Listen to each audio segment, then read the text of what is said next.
And welcome to the Sales and Marketing Playbook Unleashed. I'm Craig Andrews, and Evan Polin, my partner in crime. I keep getting that wrong, Evan, but I'm not worried about it. Another 4 or 5 years and you'll have it down pat. You know what? I don't even think about it. I'll just go like this from now on. We'll be good. I'll always get it right. How about that? Okay, so today's episode is marketing gets the lead, sales closes, and intake keeps the client. I love it. I love it. So Evan, why don't you give an introduction to our guests and we'll go from there. Sure. So I'm really excited for today's guests. And we actually have not one, but two guests for today's program. First, we have Andres Palma. Andres is a lawyer and entrepreneur from Venezuela. He co-founded in iNimble, helping U.S. law firms build 100-plus person teams across Latin America. And he founded Motus Legal AI, a platform that automates the day-to-day workflows behind the legal work. Our other guest today is Emily Rowell. Emily grew up in Atlanta and has been part of her family business, Peachtree Offices, since she was 15 years old. She started as a receptionist and is now a partner in the business. And Peachtree Offices, for over 15 years, has helped their clients grow their businesses through connecting them with strategic referral partners, fostering meaningful professional relationships, and building a thriving business community that creates opportunity, minimizes costs for attorneys and other professionals. So Emily and Andres, welcome to the show. Welcome. Thank you. Thank you. Thank you for having us. So I'm excited about this show, okay? Because marketing is always great and sales is okay. I know I'm a little biased, but this conversation is really nice, primarily because we all kind of work with lawyers, which is awesome. But what it does, it takes us through the whole gambit of kind of end-to-end service. That's very, very important. And I want to kind of jump because, again, I said marketing is better than sales, but I want to jump again. Market for show, sell for dough. That's the overreaching message we want people coming away from today's episode with. All right, fine. I'll let you get away with that, Zinger. That's fine. Anyway, intake is incredibly important. So from a marketing perspective, I get clients all the time who are getting leads, but they never have a good intake to take it forward, right? So a lot of times that process gets lost a little bit. And I know when sales and marketing are having an issue in terms of getting on the same page, intake can be something. So the question I have for you guys is marketing can generate all the leads in the world, but if intake process isn't effective, firms won't grow. What should many firms overlook, or what do many firms overlook? The importance of, why do they overlook the importance of intake? Man, I can't get that right. Yeah. Well, I think what the best thing to have to your team development is the relationship that the intake team develops with the prospect. Most of the time, attorneys, what we do is we interview the client, and that's it. Or we have our assistants just to get that information, determine if we have a case or not, and that's it. We move forward. But every client, we always have this in our team, is every client can represent 10 clients. That's true. And if we help someone that is reaching for legal advice or is reaching to just to see if there is a case, and then they feel that they can trust us, they feel that they can trust the attorney, that will lead into either a case, stay with us, or they will lead into referrals with more prospect clients. So so it's based, the intake process is based on building their relationship with the client, with the prospect, or with their family members. So whenever they need an attorney, whenever they need to hire someone, they have someone that comes to mind because of the relationship that you built previous. So one of my favorite sayings is you don't get a second chance to make a first impression. Mm-hmm. So and if the intake person is callous and isn't really empathetic to someone coming in, if someone doesn't have a positive impression in that first 30 seconds, what can happen? Yeah. Yeah, and also, I mean, when you see that, you need to see who are answering the phone calls. Is the personality is it the right personality? Does that paralegal likes to talk to people and help and serve, or does that person have that service mentality that you are looking forward to help without asking anything in return? Yeah. Yeah. And then technically, you know, from the marketing perspective, one of the things that we're always cautious of is that we're basically making a promise to the consumer or the client or whoever it might be. And so if the intake isn't right, we're technically breaking that promise that we got them to the place in the first place. So the intake is very important because you want to continue the promise that was built to help grow that relationship. That's how I see it. Emily, so for yourself, what operational challenges do you see solo and small firms facing as they grow, and how can flexible support services help? Absolutely, because we do the flexible office spaces here in Atlanta. So we do the locations. And it's super hard for attorneys to get started and actually have a full-time office, finding their own place and all that. It's very costly to get an office or even a commercial office, and takes a lot, especially when you're starting out. You have to have a really good credit, or you have to, you have to have been in business for a long time, or you pay a lot up front. And so with the virtual office, a lot of my attorneys start just with an address, and we support them as far as showing that this is their office space, whether they have an actual address, or they're just getting their phones answered, or they're meeting their clients in one of our conference rooms or one of our private offices, like slightly good example from behind me, but not really. So you can actually start with a very low price with just the address, just to get yourself on the map. And so that's super important for them because they don't have to fork over a whole bunch of money to find a place to work. And so there's all kinds of different ways and different plans that we can customize for them to help them start small and grow slowly as needed as they grow into their success. So, and are there other administrative things that you can help solo and small firms with as they're getting up and running? Absolutely. So we'll answer your phones professionally. It's not much of an intake, which is why we're starting to add the intake as well to our plans. But we tell our girls up front, or staff up front, I should say, that, you work for each one of these people, and you have to just greeting when you answer the phone, that's the first impression. And so you really need to answer as if you work for them and them alone, and then, move forward from there. But as far as other services, I bet Andres could help too. Well, one of the main aspects that a law office needs to pay attention to is data. All the data that comes from the first conversation. When are the clients calling? At what time? Are you available at that time? How long does the client needs to wait until someone answers the phone call? Yep. And are they getting someone who's just getting out of them, like the name, the phone number, and the email, and then I will send you the rest? Or are they trying to really connect with the prospect and see, hey, how can I help you? Are you okay? Are you out of their emergency? Is something else that we can help you at the end of the call? So those aspects, how the client, because I mean, correct, this. I mean, the market speaks by itself. That's So right. if you pay attention to what the market is telling you, then you're able to organize your teams, organize your strategy to serve that. Mhm. So if you are getting calls after hours at 6 p.m. or at 8 p.m., and then you don't have anybody answering your phone calls, you're losing business there, but you also not serving your clients. Right. And Andres, I think along these lines, I think this is an important question and an important answer for our attorneys listening, maybe our accountants listening. What does a prospect do when they call and just get somebody's voicemail?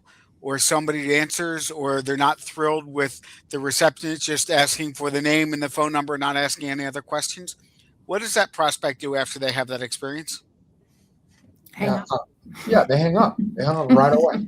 And what do they do next? They Call go to somebody Google else. search and they pick the other one. And they're next going to that next name on the list. So if we're either not having somebody answer the phones, not being really responsive, or the person didn't have a great experience, didn't think that the person cared, didn't feel like they were being taken care of, it takes about 5 seconds to get the next name, the next phone number, the next email address. That's right. So we can very quickly screw up a good client opportunity. And by the way, Craig, you could speak to the fact that oftentimes firms are investing a good amount of money to make sure their website looks good, investing in their marketing. So you are already investing all of that money to then not be able to get those leads over the finish line because of a bad first 15 seconds is a major waste. And that happens more often than not, right? Ultimately, there's so many signals prior to the actual business conversation that people let fly at the wayside. I think that, Andres, you talked about something that kind of hit both Evan and I, rung both of our bells here a little bit, right? Data will always be a winner for me, right? But before I jump into that, Evan, part of what he talked about, and tell me if I'm wrong here, but part of what he talked about from the sales process is understanding the clients you're talking to and how they want to be spoken to. You have your line, and I don't know, I'm going to butcher it here, but correct me. People do business with people that they like, and people do business with people like themselves. So if you've got somebody answering the phone who's likable, who's relatable, it's going to drop the person's guard, make them a lot more comfortable. If you've got somebody who doesn't have much of a personality, who isn't engaging, you're going to immediately turn off about 95% of the people who are reaching out. That's right. They're going to go somewhere else. They're going to walk away going, this firm doesn't care. This attorney doesn't care. They don't know what they're talking about, and they're just going to go to the next one. So building that rapport right from the very beginning. And by the way, if we build good rapport, it's going to have that potential client be more open with us, be more honest with us, be more forthcoming. But if we're really closed off and we're not being open and engaging, the prospect is going to read those signals, and you're going to get a lot of 1 and 2 word answers during your intake that aren't going to help you or the client. We tell our team that the calls are our bread and butter. They have to be answered before 9 seconds, which is typically 2 rings, going on the 3rd ring. And you have to answer with a smile. They can tell when you're talking and you don't have a smile. So those are the biggest things, the first 3 things that we talk to our staff, that attorneys should train their staffs with those things, the very first part of the conversation. So, Emily, let's speak to how all of this stuff plays into the office space for a lawyer, right? What are some of the things that they have to consider? We've obviously talked about intake, but what other things would they have to consider when looking to get started as a business, as a law firm? Location, obviously. Location is always very important. That would be the first thing. So you want to consider, what size office. If you're wanting to go ahead and move into an office, how many people are you going to have in that office? What do you want with the office? How often are you going to be there? Sometimes they don't want to be there 24/7. So they don't have to have an office that they can come to 24/7. They can have one that they can schedule and use for a day or use for an hour. So it's kind of hard to actually answer that question because it's so customizable to what their needs are at the current time. So let me jump on top of that and kind of say how, from a marketing perspective, your location is important. So one of the big things that's coming out from a marketing perspective is your Google business profile. And if you don't have that optimized for generally a location, a city, wherever the prospects could be, you can help or hurt your opportunities to market to get more. So if you think about from a lawyer perspective who is just starting out, who might choose depending on where the area is that you guys help them in, get into that area, they're going to slowly expand from a marketing perspective into an area that they can get a lot of work or a little. The advantage of your side, Emily, is that they can almost choose their location, right? Absolutely, they can. Yeah. So, and they can do that too, because all of the address plans are month to month. So they can actually use the address. The address actually comes with 1 hour of private office use per month. And that actually gives them the opportunity to set up the video for the Google. And once they do that, the video with the full-time office with their key, we give them a key for the hour, they return the key when they're done. That actually helps them test it. And so if for some reason it doesn't go through, they can choose a different location, or we'll help them, see why it didn't go through and try to help them further with that. But that's number one. That's being on Google is number one. I didn't know if I should say Google on this podcast, so that's why. Google. You say Google all the time. So, and by the way, Google, if you're looking for a place to put your sponsorship money, we are taking sponsorship, so please reach out. Hit us up at the Sales Marketing Playbook Unleashed, and we can talk. Absolutely. So the question I would have is, tell our audience here in terms of how you two work together. I'll let you start, Andres. All right. So basically, we found out from doing networking, and Emily and I, we have been collaborating with each other in different aspects of our businesses, and I saw in Emily someone that master connectors. She likes to provide value, so I started sending people her way. But we find out that, hey, we are both narrowing ourselves into bringing value to the same audience, which are attorneys and law firms. So we thought, hey, it would be good if we can take out of the normal protocol of getting a service or getting an office space or getting your firm set up, like all the setup. And we thought, what if we just connect with them and then let's ask them what they need? Mm-hmm. And then whatever they need, then what we can do is we find ourselves into, we either help them with our solutions or we find people who can help them. Mm-hmm. But at the end of the day, we get the job done based on what is it that they need. So we came up with that idea of, hey, let's just go out there and meet with as much as of people in the community, in the law firm community, that we can be in front of, and then let's go back and we iterate into, all right, so we can help this attorney, or we can help this law firm, or we can help this community of lawyers accomplish this exact result. And in order to do that, we're going to connect with people like Evan, like Craig, like people in the industry that can actually help them and get the job done.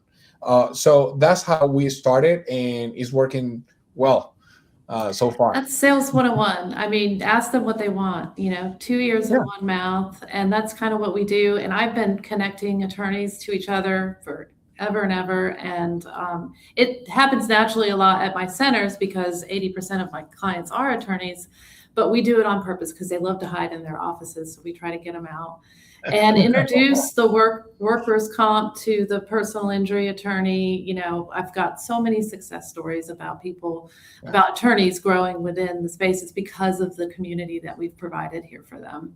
And it was great with Andres. All the help that they can get. Oh, yeah. And it was great with Andres because I was more on the front of the house when we met, doing the office space and the front desk receptionist, the meeting rooms and stuff like that. And he was the back end that could really help me help my attorneys with the full law firm. So I was so excited. Yeah. I think that relationship works well, similar to Evan and I. Is that right now? Yeah, you're yes. Got it right this time. Okay, good. That's similar to the relationship Evan and I have from a sales and marketing perspective. where we help draw the leads and we help set up the client's brand and make sure that whatever promises they're making out into the public. But the closing piece and the consultation piece that Evan provides really hits home because he's seen all these scenarios. Evan, do you want to speak to those scenarios you might have seen in the type of all this environment together? Yeah, absolutely. A lot of times, attorneys more than most are really good at what they do, but they're not very good business people. So there's very few classes on the business of running a law firm and those kinds of things. So again, it's really important to work with outside advisors who can provide the expertise, know when to pull in someone else. As I'm talking with clients and they're complaining that nobody can find them and they don't know what to do when the phone's not ringing, that I've got someone like Craig. Again, if somebody needs help with automation, that I can reach out to somebody like Andres and again, bring in the right kind of resources based on what the firm needs. And again, when we're able to do that, 1 and 1 equals 3 or 4, and we're able to provide so much more value. I really think that that's why someone would reach out to any of the 4 of us. Is oftentimes the initial thing is, okay, well, I need to close a higher percentage, or I need space. I'm starting my own firm. I need to limit my expenses. How can I do that? But then over time, it's us being really good business people, identifying where else we can provide value, and then bringing in those right resources. Absolutely. Absolutely. So Evan and I are going to do some bantering here now, but I want you both to think about individually 3 different takeaways that the audience can take. So you, Andres, for your end, Emily, on your side, three takeaways that the audience should take from this episode. And while you guys think about it, Evan, why don't you explain to everybody in terms of where they can find us and who we are and all that fun stuff that you do so well? Sure. So for the podcast, again, it's the Sales and Marketing Playbook Unleashed, and the "and" is with the ampersand. You can find us if you want to see our pretty faces. You can go onto YouTube, subscribe to our YouTube channel, and see all of our episodes there. You're now also able to go onto my website, polinpg.com, and there is a section on my site that's got all of our podcasts there. On LinkedIn, please follow us at Sales and Marketing Playbook Unleashed. You can also find us on Apple, Spotify, wherever you find your favorite podcasts. We would also strongly encourage all of you on LinkedIn. Drop a comment. Please interact with us. What's helpful? What's not helpful? What additional questions do you have? What other episodes would you like to see us focus on? And we will take your feedback and incorporate that into future episodes. And Craig, how can people find you and find Beholder Agency? So we're on all the major social platforms at Beholder Agency. You can visit our website at www.beholderagency.com. And we really do pride ourselves on finding the right clients and finding the clients who have needs, and ask us those questions that Andres brought up, which is, I don't know what I'm doing. Can you help? We'll find an answer for you. And so if any of this information that you find is helpful, by all means, please subscribe to the playbook. We have a lot of answers. We've been doing it for a couple years now, right, Evan? Absolutely. And we keep talking, people keep listening. So I want you guys to keep listening. And you guys can see now why I like Evan closing, because he's very good at it. That's what he does. He's a closer. That's what he does. He's a closer. I love it. All right, Emily, ladies first, you are up. Sure. What are your 3 tips you want the audience to have? So I would say, obviously, we already talked about it, but the Google address is number 1. There are independent companies like me all over the country. Avoid the Regises. They just nickel and dime you, and they are spaces as well. So they're kind of in disguise sometimes. Just go to a local firm, and I've got some resources that I can mention maybe later where you can find a local firm in your area. Always go to FlexSpace first. It's the easiest thing to do. And then the third would be just stay in communication with whoever you're officing with, so that you can let them know where you are, what stage you're at, and how they can help you grow and continue to grow. And you can find me at peachtreeoffices.com. And I'm on LinkedIn, and we're on all the major socials as well. Awesome. All right, Andres, you have the burden of following that act. You're up. All right. So I think for those 3 takeaways, First of all, I think building relationships with your clients. Have your team build relationships. Second, pay attention to the data. That will tell you what the market is asking you to do. And third, surround yourself with people that bring value to the table. You want people that can get the job done and bring you value into your business too. Awesome. Awesome. So as we all said in the show, marketing is best, sales is not so bad. And keep listening to the playbook. We have answers for you. We have questions. If you guys have any questions in terms of office space or intake, valuable information that was delivered here. And it's very, very important. The things that we covered today was really very simple things. They really were. The problem with it is, as business owners, we tend to make things more complicated than they need to be. But they really are simple things. It's just a matter of getting in the right order. Evan, before we take off, anything you want to add to the table? So just make sure that you're listening, that you're putting strategies in place, you're tracking what's working, what's not working. And Craig's 3 favorite words: data, data, data. And you know what we say at the playbook before we head out: keep winning. Keep winning, everyone. We'll talk to you guys next time. Thanks, guys, for being on the show. Thanks. Thank you. Bye now.